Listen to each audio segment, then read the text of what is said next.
The floor is yours. Thank you so much, Doctor. Okay, let me start then quickly. So, hello everyone. Welcome to the Deutschland Dynamics Power Week 2020, conducted by 365 Saturdays today. A very good morning, afternoon, and the evening, based on your location from where you're watching or you will be watching later on the YouTube. I would like to say a great thanks to Dr. Ludwig and Roger to execute the plan for the week-long event successfully. I will try my level best to make the session interactive and alive, so just please bear me for the next 50 to 55 minutes. I hope by the end of your previous 50 minutes, you will be confident enough to build, use, implement Azure Logic apps for your customers or for your own company in more prominent way to get the best return for your investment of time and money. I would like to briefly introduce myself here, and then I will start with the agenda for the session. My name is Ambesh Singh, currently working with the KPMG Deutschland as a Dynamic 365 architect and a technical manager within Microsoft practice. Prior to that, I worked with the PSN View and the EA Sports, and mostly in my career, I worked with Microsoft in different product groups, global consultings, and deliveries. I'm also the mentor and the ambassador of 365 Saturdays. So let's see the high level of agenda for today. I will do my best to cover as much as from the topic mentioned here and like a topic from outside of the list. So we will be covering a brief about the Azure Logic App ecosystem, how and where to build it, a few of the bonus tips for my learning in Azure Logic App implementation journey, and so on. And then followed by the Q&A. So basically we will cover about the Logic apps, what is that, why we need this, how it's work, where we should build it, and I would also share a few of the valuable references, uh, and it's really important. You will get a lot of information from there as well. So let's start with what is the Azure Logic App. I would directly move to the Microsoft definition, and as per the Microsoft, Logic Apps is a cloud service that help you to schedule, automate, and orchestrate tasks, business processes, and the workflows. When you need to integrate apps, data, systems, and the service across enterprise or the organizations. The next question is why? You don't have to worry about the building, hosting, scaling, managing, maintaining, and the monitoring of your Logic apps. So Logic apps handle all of these concerns, or I would say Microsoft handle all of these concerns for you. Plus you have to pay what you use for based on your consumption model. And the important question come here that how Logic app works. So every Logic app workflow start with a trigger which fires when a specific event happen or when a new available data meets with a specific criteria. So we will see in more details in the upcoming slides. So I will not focus on this topic right now immediately. And on the top of that, the most important thing where to start from. So you can build your Logic app visually with the Logic App Designer, which is available in the Azure portal through your browser, or you can also use the Visual Studio to build it. Honestly, I haven't used Visual Studio to build the Logic app, but you can do just in case if you need it. For me, building apps over the Logic App Designer is much more easier, convenient, cleaner, and for me, it's more maintainable. So we have two pricing model, pay as use and the fixed cost. So the first one is the consumption pricing model, and it run in the public or the global Azure Logic App service. You pay only for what you use. In your Logic App, each step is an action, and Azure Logic App meters all of your direction that run in the particular Logic App run. So the second one is the fixed pricing model. This is basically like a ISE, like integration service environment that provide a private, isolated, and a dedicated way for you to create and run the Logic apps that can access resources in your Azure virtual network. For the Logic apps that run inside the ISE, you need to pay the fixed monthly prices. So it's not based on the run and the consumption, but there's a fixed amount that you have to pay. What you don't need to pay for the consumption base. So the action that get skipped due to unmet condition, or the action that don't run because your logic app is stopped before finishing it because of some conditions or because there was an exception and the remaining action didn't run. So you don't need to pay for that one. But there's a trick, or I would say the pitch, that for action that run inside the loops, Azure Logic App Run count each action for that cycle in the loop. Like an example, you have a loop for each loop or some other loops, and in that loop, it executed 1,000 time or 100,000 time. So it doesn't mean that you have to just pay the charges for the single iteration. You need to pay the charges for every action that run inside the loop, multiplied by the number of time loop runs. So there is a catch for that one. You should be aware about that one initially before calculating your cost and something. So now basically triggers. So I would like to just show more in the system.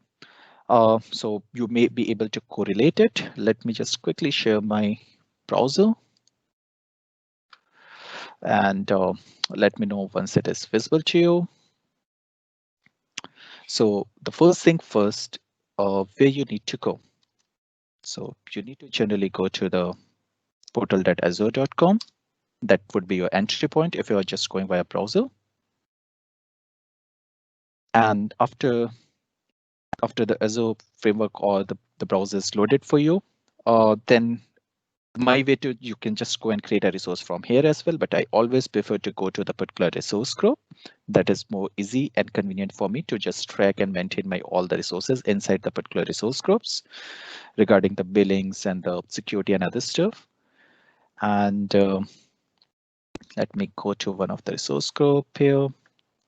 And the simple way is just type logic apps. Here you go. So there you need to provide few of the basic information like logic app name. So demo Power Week. Then you need to select the location. So if you try to just select the region and the location which is nearest uh, to your to the place where actually you are interacting more with the logic app interfaces. Review and create. Everything is fine. If you need to just put some text, you can just put the text there. Otherwise, just click on the create. It will take around 10 to 15 seconds to create it, hopefully based on your network bandwidth as well. And then it will be available to use. So go to the resources. And then actually I was talking about the polling triggers, webhook and recurrence trigger. So just let me explain it very quickly. So I would just to explain this, like you may saw this is the first page for the logic app. The moment it created, you will land it here. You can use any of the predefined templates which is available there, like the common trigger points, or you can go and choose from the blank template. So example, as I mentioned, you have a recurrence, you have webhook triggers, which is this HTTP request based triggers, we generally call the webhook triggers, and then you have a pooling trigger. So an example, if there is an email received in your Outlook or something, then you can use the pool triggers. Or if there is any record created in the account entity or the contact entity, if there is a new case created or updated. So these kind of things come into the pooling trigger. Let me just quickly go to the blank one and just see what you can do it here. So here you just need to type like a trigger or the connector. So I'm just typing second. Let it to load properly.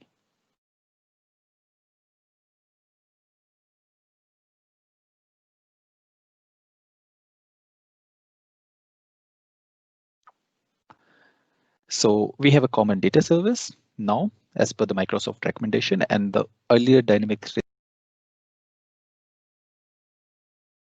those connectors, but please make it sure that even if you're if try to not use that one, if it is just for the demo purpose or some short stuff, it's okay. Uh, I just need to make it sure that my screen is still visible. Yes, we can see. Okay, and you can able to see the browser, right? Yeah, with the mouse on the common Yeah, data yeah, service. Yeah. it's good. Okay, so yes, as per the Microsoft recommendation and the recent changes, try to use the common data service. Please do not use the dynamic 365 connectors. It's deprecated right now. And then if you're using the common data service connectors, like an example, when the record is created, so and when the record is deleted or something, these are the polling triggers. So they pulled the all the events for the particular time frame, what you need to give it or what you need to set it, and then it execute at once. The second one is the webhook trigger, like I told you when the HTTP request received. So this kind of trigger you can create it like an example, if you need to integrate with the third-party application where there is a one-way or the two-way communication need to be happen, like a C# application, C# web APIs, or maybe the Java applications, maybe the Python or something, or maybe plain HTML applications, based on some of the like a JavaScript framework, like Angular or some others. So then in that case, you can use this one. The third one is the recurrence or the recurring. So recurring, it like basically you can use the schedule one. Just let me show this. Okay, it was already there. So the schedule one is basically like the common scenario is like example, an organization need to calculate the salary for the employees on every 25th of the month, or there is a bonus calculation on every um, year end, something like that, or you need to calculate the leaves on every 6 months. So this kind of recurring job you can achieve it via the recurrence trigger. So I hope it is pretty clear now. Let's move to the next. And before I will start, I just want to give a short brief that how the other components look like here. So an example, this is the left pane where you will get a lot of properties related with your particular logic app, like your own logic app we have just created, not the entire logic app in your instance. So you have an overview, you can refresh it, you can edit, you can delete it, disable it. I will come later on this, the difference in both of them. You can update the schemas, you can clone it, or you can export it as well. So on the top tools, on the left side, so a few of the important like overview, as you can see, the other basic information like which resource group you are, what is the location, which subscription you are, so you can change it. Subscription ID, apart from that, you can see the definitions. So because I haven't added anything, it's a zero trigger, zero actions. Otherwise, you can see the counter there. The status is enable or disable. You can get it very quickly from here. Last 24 hours run history, you can get the summarized here. Okay, 5 successful and 20 failed or something. And if you're using some integration account, you will get it there. Otherwise, no. The next important thing is you can see the versions. So you may have a different version available there. Let me just quickly show which is already available there, where you can see the data actually.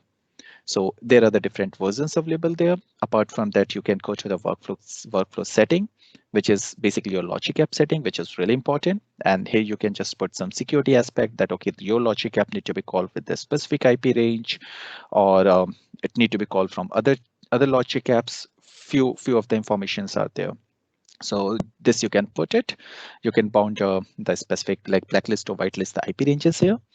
And apart from, you can make a few of the adjustment of your retain history or run history, how much like for how duration, how much long or how long you need to retain it. So those information you can put it there. There is something called the high throughput, and high throughput initially was like basically it's basically directly impact on the performance of your logic app. Currently it is in the under preview, and because it's in the preview, so Microsoft as per the policy will not take any responsibility for this one. It is just for the early testing or something, but please don't rely on any of the preview features. Then but definitely if you are if you're thinking that okay, there's a large traffic will come for the specific time, then you can definitely enable it and you can get the best from that one. So this is something related with that. And yeah, I think the remaining one we can just we will cover it soon. So you have something, some tools and some sections for the monitoring as well. So you can monitors, you can put alerts there, you can change the diagnosis setting if you need to push the alerts or the logs from here to some blobs or something, you can definitely do that one. If you need to raise a ticket, then as per the other Microsoft Azure tools or the products, you will get the option here as well. So you can raise it. So now I would like to just talk about the limitation and configuration information for Azure Logic App, and we should really aware about it before modeling our Logic App scenarios or the solution. So the first thing is action per workflow. So you cannot add more than 500 actions in a workflow. And as I mentioned, let me just quickly go back to the Logic App. I can just show you quickly here. So what does it mean by action? So any of the card you will see on the browser, like this is one of the actions. So in the same way, you can add up to 500 actions, even within the loop, within a scope or outside, whatever places, but maximum you can add 500. You cannot add more than that. The moment you will try to add this, you will get an error immediately on the browser while saving that one. Believe me, there are other scenarios where you need to extend this, where you require this for more than 500 action in a Logic app. The best solution is then you need to go with the child workflows or the child Logic apps. The next important aspect is allow nesting depth for the action is 8. And what does it mean? Like an example, you have a condition here. So this is on the depth 0. And if there is anything inside that is a depth 1. So let me just quickly show you something. So this is depth 0, depth 1. This is a depth 2, depth 3, something like that. So this depth you can go till 8. And after that, you will not get an option to even add an action there. So this is variables you can declare 250 per workflow. If you need it more than that one, as I said, then you need to really plan your architecture of your Logic app, that you need to divide it into the sub Logic apps or the child Logic apps. Switch scope cases limit is 25. So 24 switches plus one default one, it's 25. So example of this. So you have 1, 2, 3, and 1 is default. So in the same way, you can add up to 24 plus 1 default, so the 25. Character per expression. So this is something when you are writing the expression in your Logic app, it's 8192. The name of the action or the trigger shouldn't be more than 80 character, otherwise you won't be able to save it. The length of the description, which is basically the comment, is 256 character. The maximum parameters you can add include the 50, and the maximum output can go to 10. What does it mean by descriptions and the action name something? So just an example, this one. So if you try to rename it, and if you're trying to add maybe more than 80 characters and try to save it, you will get kind of the weird errors. The name is already exist. So technically there is not, you won't be able to save it in short. The next one is the length of the description. So here you have a comment, and this you can go up to 256 characters, not more than that one. So this is something you need to really consider about. The run duration is the 90 days for the multi-tenant or the capacity based, and for the IAC environment is 365. The same is the like the storage retention. I mentioned you where you can see that one like in the settings. So if you can go the workflow settings, the minimum one you can, if you are going for the custom, the maximum is the 90, and the minimum I think it should be 7. So you cannot go, you cannot go less than 7. But in the IAC environment, you can go up to 365.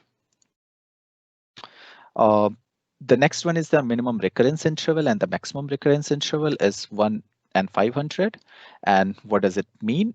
I need to again go back to the edit of the Logic app. So even you can go by edit here, or you can just go directly Logic app designer. And if I'm trying to minimize, like you cannot go with a 0 second the interval here. So it should be minimum 1 second. The moment you will try to save it, you will get an exception. And the same time, you cannot go more than 500 days. Hopefully you should get another exception and the errors when you are trying to save it. Yes. So this is something you need to consider it. You can definitely change those limit by dropping an email to the Microsoft if there is any specific reason for that one or the business requirement. But there is something not out of box available, so you need to connect with them. The concurrency is 25 default, and it's unlimited when the concurrency control is turned off. So I will explain this in a more practical way, but now I would like to move to the next one. So the retry attempt is the 90, and one is for like a maximum delay. You can just put a 1 day, not more than that, and the minimum delay should be 5-1. Definitely you can change this, and this also I will explain in a best practices or the bonus tips in a practical way. So custom connector is one of the important, like in the earlier session, Frederick mentioned about the custom connectors on the port, on the Power Automate or the flows. The same way you can do it on the Azure logic apps, because always remember Azure logic app we used to call is a kind of the big brother for the flow or the Power Automate, because flow or automate use internally the logic app engines. And there are a few differences, because people generally ask, okay, why and where we should use the flow, where we should use the logic app, because they almost do or look like a same and doing the same business. There we can achieve the same results. There are quite differences into that one, and there are a few blocks for that one, and I can just create a short videos for that as well, where I can explain, okay, the differences in both of them. In short, I can just tell you right now that flow or Power Automate is generally meant for the citizen developer, whereas the logic app is more for the pro developers. And the second thing is again the complete infrastructure change, because flow or Power Automate basically is a software as a service, but logic app is a platform as a service. So the licensing model and everything is different there. So yes, so the number of custom connector, you can go to 1000 per subscription in the multi-tenant as well as the ISC. And the difference in the request per minute. So if you're going with the custom connector, you can make 500 requests per minute per connections. But at the same time, with the ISC, this could be increased 4 times. So you can go with the 2000 requests per minute per custom connector. Now, quickly some of the bonus tips. But before I'm just showing this, just let me do quick stuff on my environments. So I'm just trying to create an account, and the end motto is that if I create an account in the dynamic CE or the CRM, those account information should reflect into the Business Central instance. So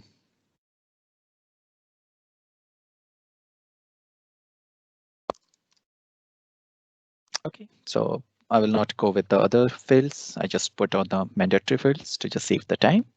I saved it, and I will come back here again because it will take a time.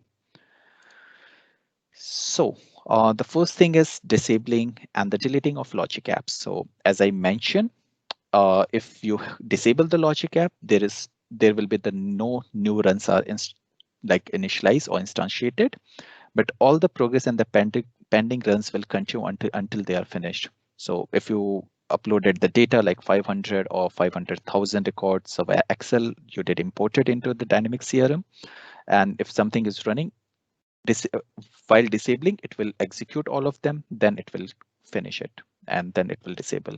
But the deleting will immediately impact on that one. It will delete it, and all the pending run will be cancelled. So this is one of the difference.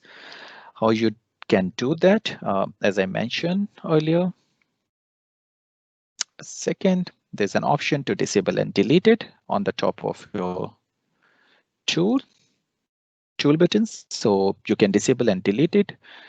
Disable it whenever you think, okay, we don't want to run this when there is no requirement for that one, especially if you have some demo purpose or something, or you are doing some of the like a modification into that one. Disable it. Deleting if you really don't need it, then delete it. Don't keep it with don't keep it with you if you really don't need it. Download all the schemas, everything, and you can definitely provision back that one, download everything, save it with you somewhere in the GitHubs or somewhere, and then delete it. Always consider when you are disabling it, and if there is any trigger happen, it will pulled. So there was an instance when I disabled the logic app, and I was in a very initial phase with the logic apps. I disabled the logic apps. I imported couple of thousands records into my dynamic CRM instance. And the moment I enabled it, every like there wasn't those much of entries in my logic apps. So I was weird and I was wondered like, okay, how it's happened, but it's happened. So if you really want to, if you really don't want to run for the specific time, there was some trick. So the trick which I followed, I disabled it and also changed the connection. Like I just changed the environments, or maybe you can change the from your trigger point, you can change the entities as well. Choose the entity which you think it's not being used generally and often, or just create a custom entity and use that one. So by this way you can disable, and if it will not run in those duration or those imports. Otherwise, for sure, it will run the moment you will enable it. And you cannot cancel it at the same time. The next one is the naming convention. So this is something is very, very important. Please please follow the naming convention like other programming language. So you cannot just put ABC initialize variable 1, initialize variable 2, because even I'm pretty sure like none of your team member will understand after that. But I'm 100% sure even you, if you started doing these things in the morning and by the evening, if there's a complex logic app, then you won't be able to identify, okay, this variable or this step is for what purpose. And naming convention in the same way, it's really, really important. And it's for your logic app, for your all the variables, for your all the actions, for your all the loops. Because when you go and add the new action, it gives you the reference from the previous actions. So you can use those variables, something from those for loops or something. So it's really important in that case. The next important aspect, what I could say, the local versus global variable. So in very short, I cannot declare a local variable in the logic app. So whatever you have to declare at the root level. I will just try to show you. I'm trying to add an action variable here. And initialize variable, which is basically declaration of the variable. And the moment I did it, you saw the error message that operation initialize variable can only be used at a top level. Top level, I mean to say the root level. So it's top level doesn't mean on the top, but at the root level. You cannot declare inside of the scopes or any of the like for each switches, nowhere. The next important aspect is the clone functionality, which is really, really important. So I will show you on the top. If you just go back to the overview, you have like a clone and the export. So clone, basically, if you try to clone do it for the same subscription. So and the environment. If you really need to export from one environment to another environment, you just need to use the export in that case. So clone, you can just give a new versioning, like there is up and running production version. You need to make some changes into there with some patches or something. So you can just clone it, make all the changes, and then swap it. While cloning, please remember, don't keep it enable, make it disable, and then create it, because the moment clone logic app has been created, it will share all of the connection also. So if you have any trigger point on contact create, it will clone, and then your two logic app run at the same time. So always disable it and then change the connection string accordingly. The next important aspect is the timeout property. And this is basically coming when you are dealing with the HTTP request. So let me just show quickly this stuff also.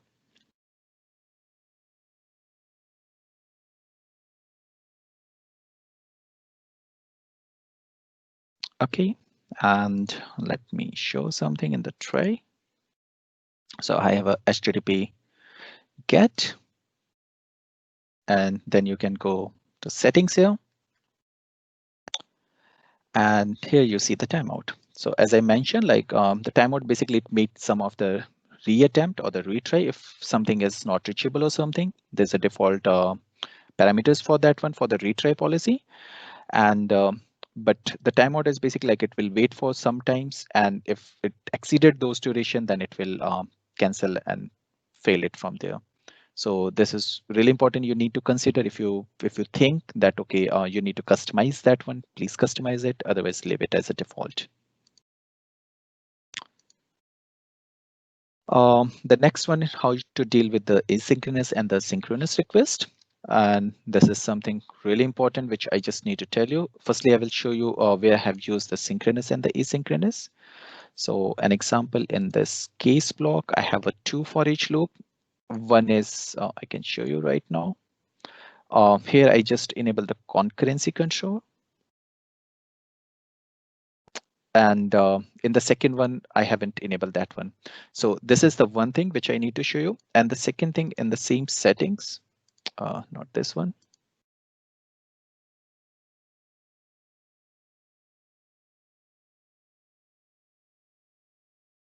Okay, this is not with the for each, but with the HTTP GET. Here you can see the asynchronous patterns. So if you enable it, there will be the multiple, like it's mostly like any programming language if you have a multi-threading. So it work in the same fashion. Asynchronous will go with the multi-threaded way, but synchronous will go more and less with the threaded way or the linear way. And it works with the concurrency. So I just want to give an example here. Like in one, as I showed, the concurrency was enabled. The another one is default one. So here it is turned off. And now let me try to show you something. So I just pick any of the run from the list. And I went to the same place, switch 200 keys, this one, and I'm trying to show the values. So if it is linear, you can see the value is getting incremented one by one, 1, 2, 3, 4, something. But at the same time, if it is concurrency control is off, then it started with 8. It go the next with, let us check.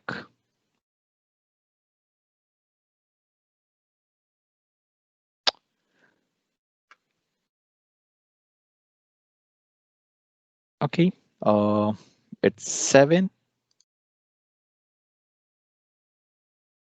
Basically, it's not a linear way. So it could be 9, it could be 10, it could be anything, but not in a sequential way. I will come back to this. Okay, now it's 10. So that's what I would like to just show you. So this is really important. Like an example, you hit to some of the APIs, HTTP request or something, you are expecting the parameters from there. And then on the base of those parameters, like maybe the currency, maybe some total or something, you need to perform some of the logic. So make it sure if this is something you need to wait and you need to perform immediately, then you need to go in a more sequential fashion. So you can't go, otherwise you will all logic app will run, but you will not get the right results for that. So maybe you are expecting for the hit 1, but at the same time you got a result from the hit 3 or hit 4. Okay, this concurrency control, which I have just explained to you. The next important aspect is the try catch blocks here. There is no defined or declared try catch block, but there's a trick what you can do it. Basically, you can use the scope. So scope is one of the action. So you can just, let me just show it very quickly if I can do it here. So it's one of the action, and based on your response, you can actually decide. Sometimes you can check with the response. If you are hitting some HTTP calls or something, you can just wait for the response. If it is not 200 or 201, then you can throw the exception from there and capture it accordingly. Okay, I will show you here as well.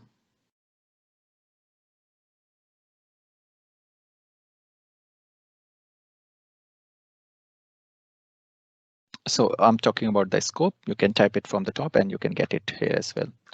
I don't want to save it, but what I need to show it, the try catch. So here, what you can do it, let me just show it here too. If something goes wrong with your try, it will execute the catch. Otherwise, it will always execute the finally. How to deal with that? Let me go to the edit mode and I can show you how to set up this. So you need to add basically 2 or the 3 scope blocks based on your requirement. If you don't need finally, it's okay. And there is something configure run after. So you can check this. The next or the catch block will only execute if your previous step has been failed. If it is not, then it will not execute or skipped. So on the catch, you can just send the emails to the administrator that, okay, this logic app is getting failed. Please have a look into that one. And finally, will always execute. So finally, with the finally block, you can just see it configure and after if the previous block is either successful or even it is skipped in both of the cases. So finally, will always execute in that case. So this is somehow you can just configure this. No harm to save your change like your all the changes periodically. So it always a good practice if you're working on the logic apps, or you always need to click on the save button. If you're not doing this, maybe you're starting in the morning, you need to go for the lunch, you saved it, and by the time you realize there is some error and it's really hard to find out the exact error because of the error definition, and you will be killing a lot of your time. So always try to save it. And the another important, like there is kind of no auto save there. So if you somehow you forget it and you come to the next day to your workplace or the workstation, then you try to access it, you will lose all of your changes because there will be a session timeout as per the Azure login policy, and then you can't retrieve all of the work. So it's always recommended to save it. How can you roll back your logic app changes to the specific version, which is somehow another important aspect? You need to go to the property. As I told, you need to go to the version. So apart from the latest version, if you are opening the other versions into there, you have an option to promote it. So suppose everything was working till yesterday evening. I came to the office, I made some changes, and now my colleague is complaining that, okay, it's not working and I'm really not able to find out why. For the time being, I can just go and promote the specific version from there, and that version will be applicable as a live version. So this is somehow you can get a benefit with that, which is available out of box here. You can also go in the code view and compare the code, what you just make changes accordingly. The next one is, should you use the preview version? Definitely not. Preview version is just for the preview of the latest features or the functionalities. It's definitely not for the production environments or the production users. Definitely have more and more features, but don't use the preview version. Different type of data types, and it's really important when you choose any of the variable data types, you need to be very wise that what kind of data you need to store, because there is no inbuilt conversion. You need to cast the data type from one to another one, and in short, you have around 6 kind of data type available, so you can use anyone from the list as per your convenience.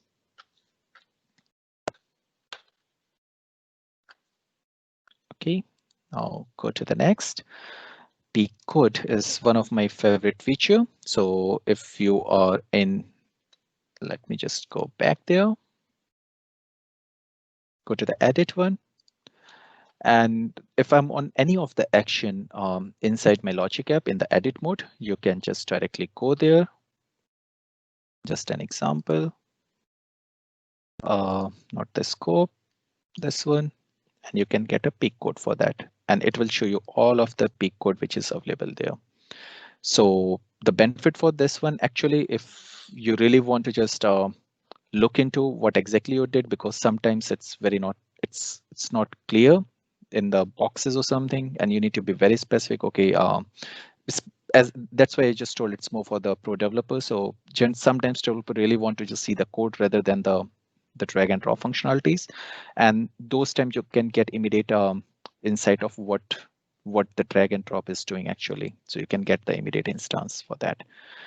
Configure run after, as I shown you, for it's used for the try catch block. So you can definitely look for this option.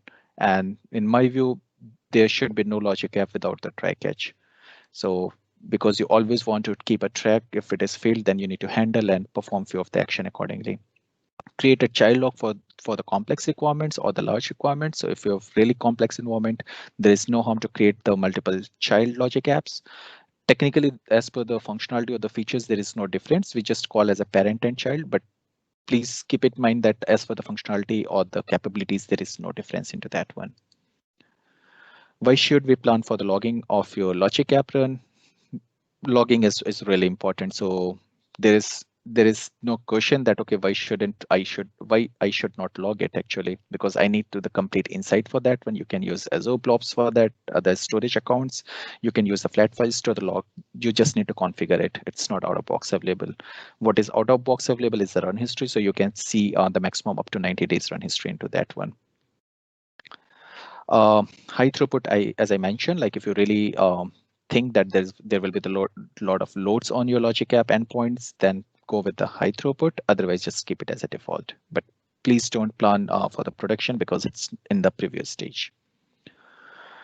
Logic app runtime history, as I mentioned, like is store up to maximum 90 days, the minimum 7 days. For production, I would definitely like to store the maximum, but at the same time for the development or UAT environment, I would not go more than 7 days because there were a lot of changes, a lot of runs, a lot of tests, and I could get everything from the last 7 days. So there is no mean to just keep it for 90 days because at the end of the day, it is using your storage. So be wise into that one. There is something for the advisor recommendation. You will get it on the left pane of your logic app. And this is something really important. You should always think about that one. You can get it on your um, resource group as well. So this is free of cost advice from the Microsoft itself with the AIs and the MLs. And you should be really focusing about those aspects. Now let me just quickly go to my system and show a few of the stuff which I did it. As I mentioned, I just created a Power Platform Saturdays. No, not this one. There was something different. Okay, so I will give a walkthrough for. I just mentioned the Dynamics Germany here. I created it, and let me just try to find out in the Business Central environment if it is really getting created or not. So in the Business Central, let it refresh it.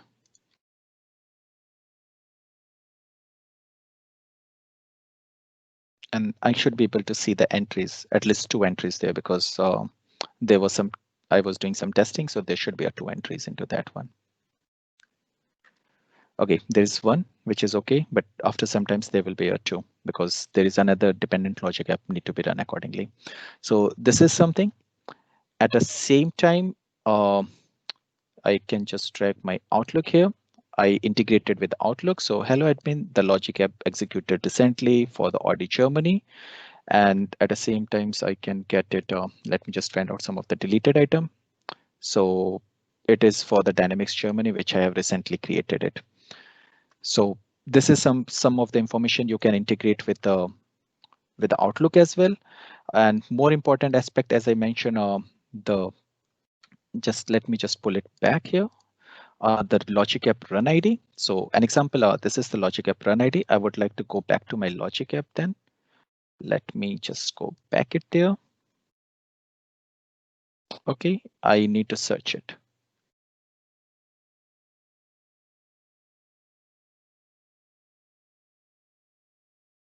And I just found the information here.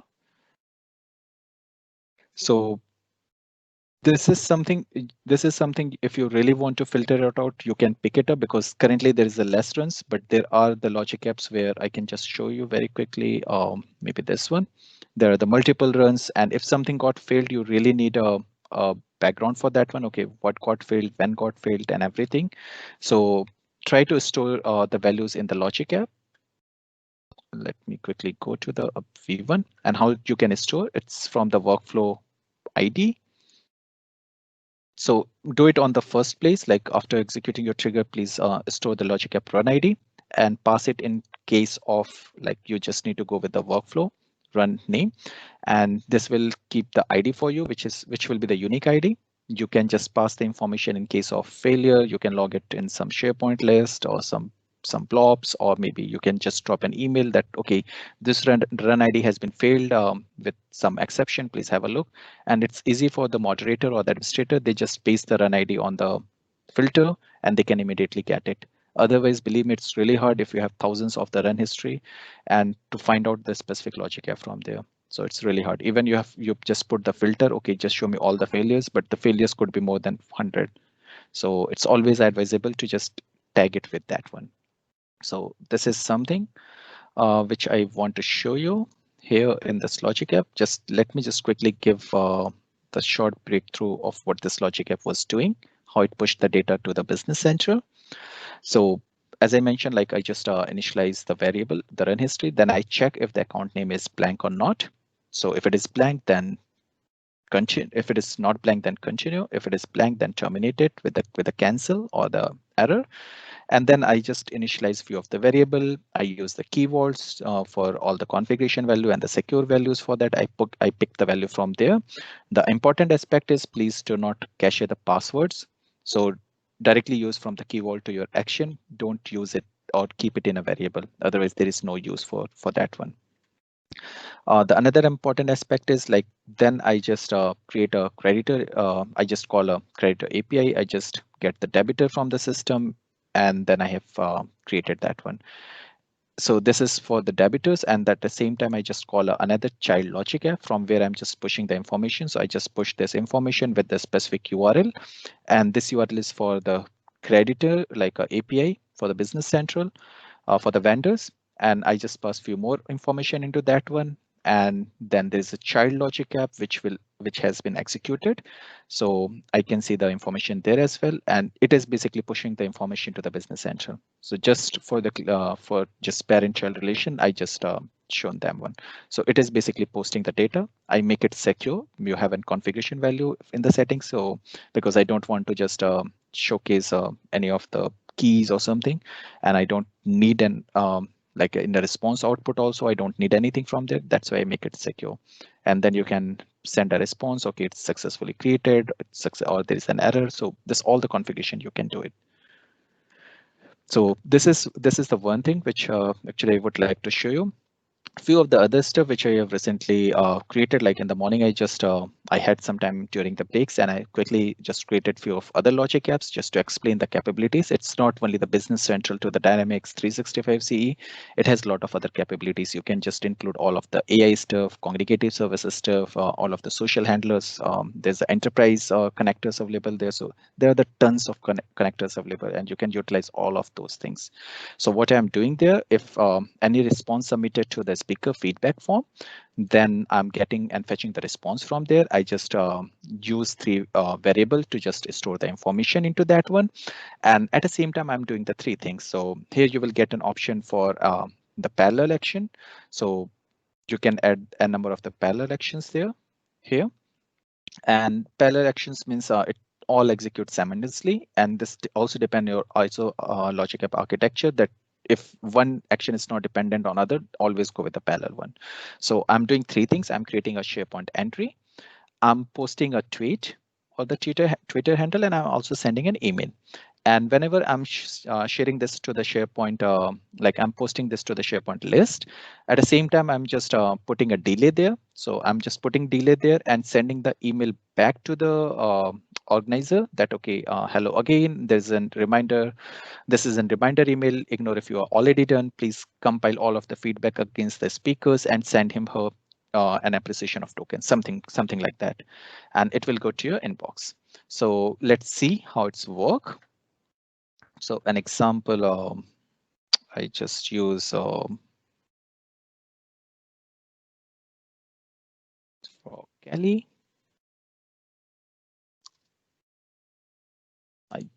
The best rating, I just submitted it here. And let me just quickly show you the logic app related with this. So this was the logic app. Just go and check in the run history. So there was the last one is 311. Let's refresh it. The last one is 550. Open it, and then I can show you how it's work. So if you can see, everything is green, ticked, everything is fine. Let me just quickly show you the other stuff. Like as I said, I should get an email. Let me just check my mailbox. Okay. Here's my mailbox. Let me drag it here for you. And I'm sending in the Power Community email. So a new feedback has been submitted for Frog Kelly with a 5-star rating, something like that. Then quickly go to see in the SharePoint list. So here's my SharePoint list. Let me refresh it. There should be an entry for that also. And there is an entry for that. And with the tracking ID, which is basically the run ID for that one, just in case if someone need to see, okay, which logic app run it executed. Let me just quickly go to my Twitter account, and there should be a post for that. So let's see. Okay, and here, refresh it. So hurrah, Frog Kelly got 5-star rating in Dynamics and the Power Platform, and there's an entry for the Twitter. Like I can do this all the things together at one go in a very short time. So it just took me for maybe 15 to 20 minutes to just surface all of this thing. Think about the integration framework because I basically was from the .NET background, and if I need to just create an integration, it took a week to create architectures, then for the maintainability, like all the administrative activities, approvals, bug fixing, a lot of things were there, monitoring. So now I have no pain with all of this drag and drop kind of stuff. So this is something is available there. And then I need to show you one more thing quickly. Let's refresh it. And there was something like it's run on lastly. It is basically I'm checking, like you can just check the sentiments, or you can do on the if you're tweeting something. So let me just see. So if I'm using this hashtag, it run on every 1 minute, and then it send an email. You can use the sentiment, like you can just configure the like the cognitive services framework and everything, and then you can use accordingly. So let's see that. And if not, then let me just try to execute it by manually. This is the test. Tweet it. I would wait for 1 minute. And then let me go there. Wait for some time. By the time it is loading, I can show you the information. So, and then I will show you the run history as well. So you will get like that was the information I posted in the email. The moment I will get the latest email, I will show that too. But because it's from the same user, so you will get all the information same apart from the tweet text. So the user details, then you have a tweet text, who tweeted, what was the name of that Twitter account, what language it was, uh, what is the profile image you can get it from there, how many followers for that, and ton of the other properties you can also get it from there. So this is something you can get it, and everything is available right to your hand. So you don't need to bother here and there, and everything should be very visible for you in a short time. Let me just go and see this. It should be run by the time.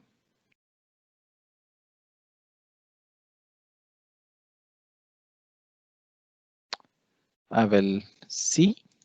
And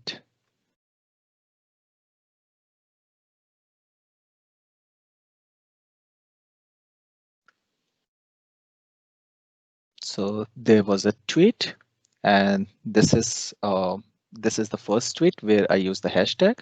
So I got the information for that, and I should be able to get the second email also in my inbox. And yes, this is the test. So this is somehow all the capabilities which Logic Apps having, and we should leverage all of them based on our requirement.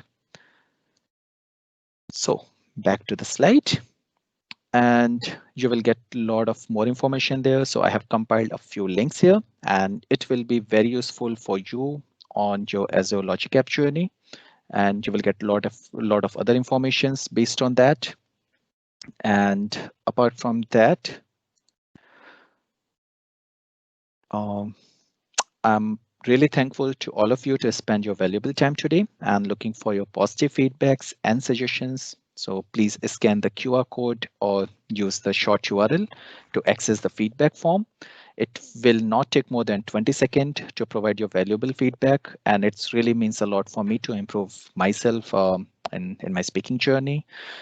And I will just paste the short URL over the chat windows soon, just after the session.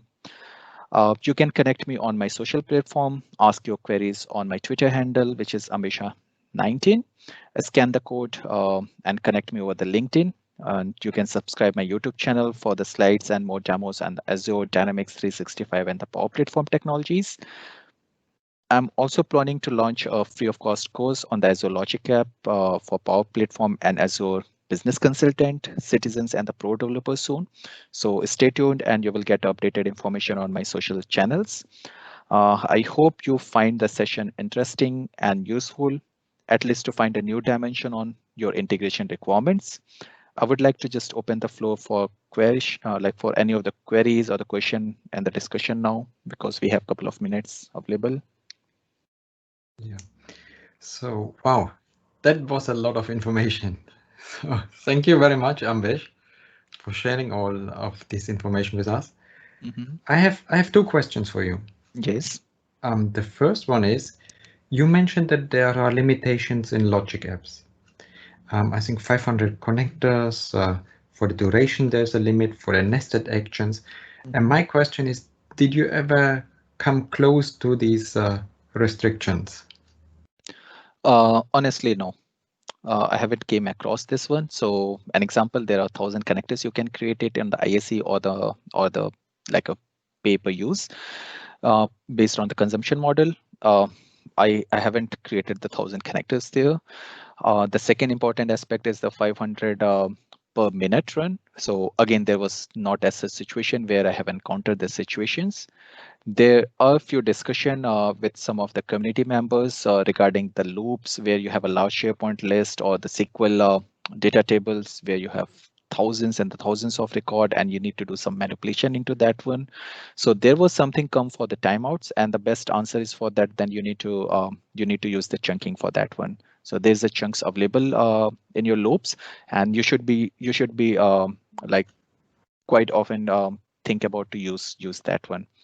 So there was some discussion, but there's always a solution from the Microsoft.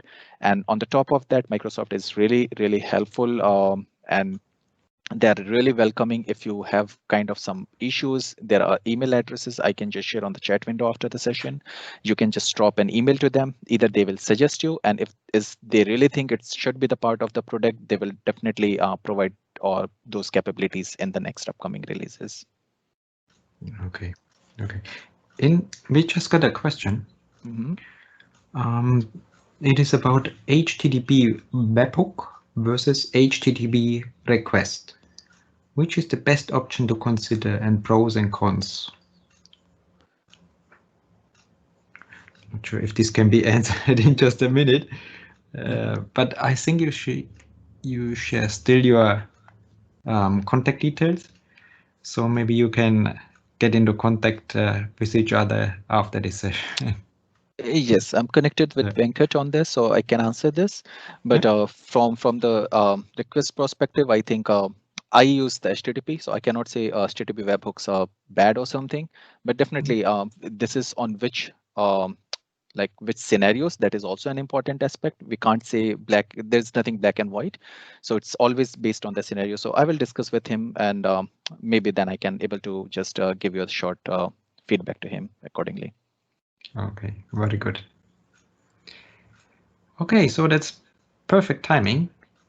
So, Ambesh, thank you very much for your presentation, for all the preparation. That's usually a lot of work, and also for supporting us here with the organization of this event. So thank you very much. Yeah, thanks a lot to you, Dr. Ludwig, because I know there is a lot of things while organizing we need to face across, and you're really doing a great job for you. Good. So then let me